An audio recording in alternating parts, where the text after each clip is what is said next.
உலகெங்கும் உள்ள சினி இசை நேயர்களுக்கு வணக்கம். சினி டைரிங்கிற இந்த நிகழ்ச்சியில் இந்த வாரம் என்னென்ன தமிழ் படங்கள் வெளியாகுது அப்படிங்கிறத இந்த நிகழ்ச்சியில் பார்க்கலாம்.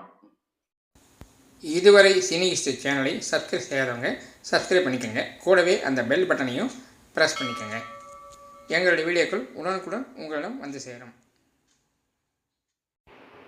எம் சீனிவாசன் டைரக்ஷனில் யானி ஆர் மியூசிக்கல் படம் திறந்திடு கதவே திறந்திடு.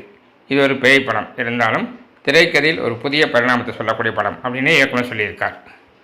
விஜய் டிவி புகழ் கேபிஒய் பாலா ஹீரோவாக நடிக்கிற படம் காந்தி கண்ணாடி. ஷெரீப் டைரக்ட் பண்ணியிருக்கார். விவேக் மெர்லின் மியூசிக் பண்ணியிருக்காங்க. பாலாஜி சக்திவேல் அர்ச்சனா முக்கிய கதாபாத்திரம் நடிச்சிருக்காங்க. நமிதா கிருஷ்ணமூர்த்தி ஹீரோயினாக பண்ணியிருக்கார். இது பாலாவுக்கு ஒரு திருப்புமுனை படமாக இருக்கும் அப்படின்னு எதிர்பார்க்கப்படுகிறது. 2006 அர்ஜுன் இயக்கி ஹீரோ நடித்த படம் மதராசி. அதே டைட்டில் வர படம் மதராசி. தர்பார் படத்துக்கு பிறகு நீண்ட இடைவெளிக்கு பிறகு ஏஆர் முருகதாஸ் தமிழில் இயக்கின்ற படம் இது. அனில் மியூசிக் பண்ணியிருக்கார்.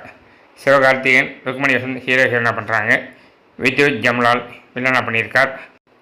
பிஜு மேனன், விக்ராந்த், தலைவாசல் விஜய், சந்தான பாரதி என்று படம் நடித்திருக்கார்கள். இதோட அதிரடி த்ரில்லர் படமாக இருக்கும் அப்படின்னு ஏஆர் முருகதாஸ் சொல்லியிருக்கார். ராதாகிருஷ்ணா ஜெகரியாமுடி டைரக்ஷன் வர படம் ஜாட்டி. தெலுங்கில் தயாராக இந்த படம் பான் இண்டியா படமாக வெளியாகுது.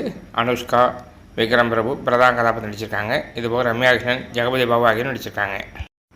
இது பரபரப்பு பஞ்சமில்லாத ஒரு ஆக்ஷன் த்ரில்லர் படம். இந்த படம் எல்லாமே 5/9/25 வெள்ளிக்கிழமை வெளியாகிறது. இந்த வார படங்கள் இவ்வளவுதான். இது போன்ற சினிமா செய்திகளை தெரிஞ்சுக்கிறதுக்கு இந்த சேனலை லைக் பண்ணுங்கள், ஷேர் பண்ணுங்கள், சப்ஸ்கிரைப் பண்ணுங்கள். கூடவே அந்த பெல் பட்டனை ப்ரெஸ் பண்ணுங்கள். எங்களுடைய வீடியோக்கள் உடனுக்குடன் உங்கள்கிட்ட வந்து சேரும். நன்றி.